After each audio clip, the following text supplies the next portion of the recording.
Meghan Markle's family's latest comments reportedly have the palace in crisis mode. Meghan Markle's family apparently can't get enough attention. Thomas Markle Sr., Samantha Markle, and Thomas Markle Jr. have been causing media chaos for the royal family, seemingly out of spite and spite alone. And Meghan Markle's family's latest comments about the Duchess of Sussex and the royal family reportedly have the palace in a crisis of not knowing how to put a lid on the whole thing. Aides to the family are saying that Meghan meeting with her father might not even do the trick now. The Markles know how to capitalize on Meghan now and they're not afraid to do it. Elite Daily reached out to Kensington Palace for comment on the reports, but did not hear back by the time of publication. It really makes you feel horribly for the Duchess because her family's actions are just the worst. Daily Mail royal reporter Richard Kay says the damage to Meghan and her father's relationship might be too far gone at this point to repair, aka Thomas' ego is bruised and he wants revenge. Ugh. This whole saga is so exhausting. And I'm not even in the same country as Meghan Markle. A source told Daily Mail that turning up on her father's doorstep might be the only thing that gets the out-of-control Markle in control, though the source notes even that might not work now. An aide who reportedly worked on Prince William and Kate Middleton's wedding said that the family's plan to basically try and ignore Thomas was inept, adding, "The perception is that he was treated very much as an afterthought. No one went to visit him when the answer would have been to have someone fly out from London and explain to him how things were going to happen."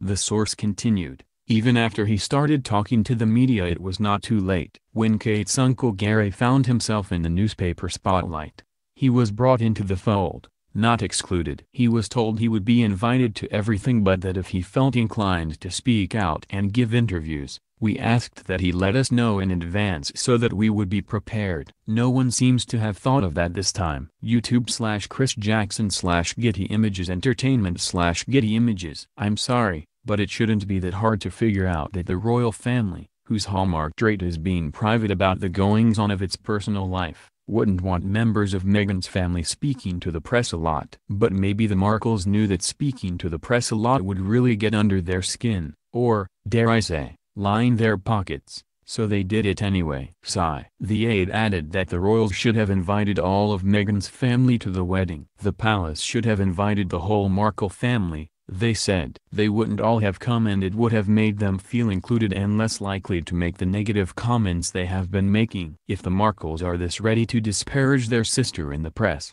I can't imagine that their relationship was that great to begin with. So I don't think Meghan was in any way obligated to invite them all to her wedding. This really just puts the blame on Meghan for the actions of other people instead of holding those people accountable for being unreasonable and saying horrible things about her in interviews.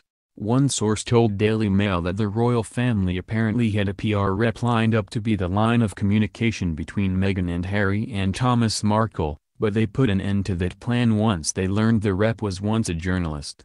Harry doesn't trust the media, so he apparently didn't want a former journalist involved in the talks between his family and Meghan's dad. Frankly, they should have been prepared to try anything by that stage, the source said. The trouble stemmed from well before the wedding when there must have been an opportunity for Harry and Meghan to pay a private visit to her father. This was long before he started giving interviews. Again, it's not on Harry and Meghan to make sure Thomas Markle doesn't say SHD things. It's on Thomas Markle to not say SHD things. But the family continues to say SHD things about Meghan. In another new interview, Meghan's half-brother, Thomas Markle Jr., laid into his half-sister over what he feels is her mistreatment of their father. "Throughout our lives, Dad always put Meg first, above me and my sister," he said in an interview with The Mirror. But if what he is saying is true, it appears she is abusing his love for her. He added, "It's selfish, cruel even. He gave her everything and now she is giving him nothing but hurt back." Markle continued,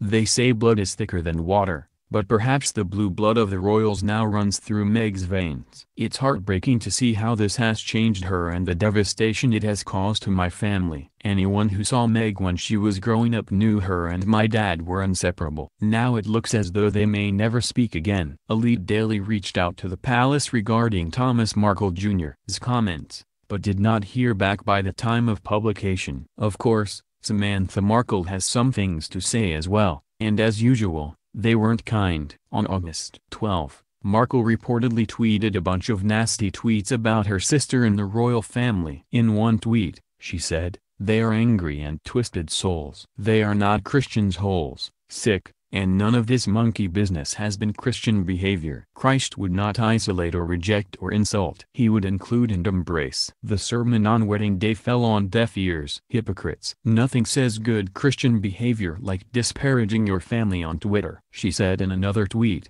"The Queen's Church? You call yourself Christians? Christ would never treat our family as you have. Shame on you heartless things." And what's a good Twitter rant without calling her sister an inhumane sociopath? Markle's last tweet said, "MRG, sick, does owe our father love and respect. It is the decent thing to do." Oh, but wait, you're right, maybe cold, inhumane people don't owe anyone anything. But isn't that a form of sociopathy? I don't think there's any valid argument in favor of sociopathy in a social world. For someone whose Twitter location says far away from the paparazzi, Samantha Markle sure as hell seems to love to drag her family drama into the spotlight. I don't blame the royal family for feeling like they're in a serious media crisis.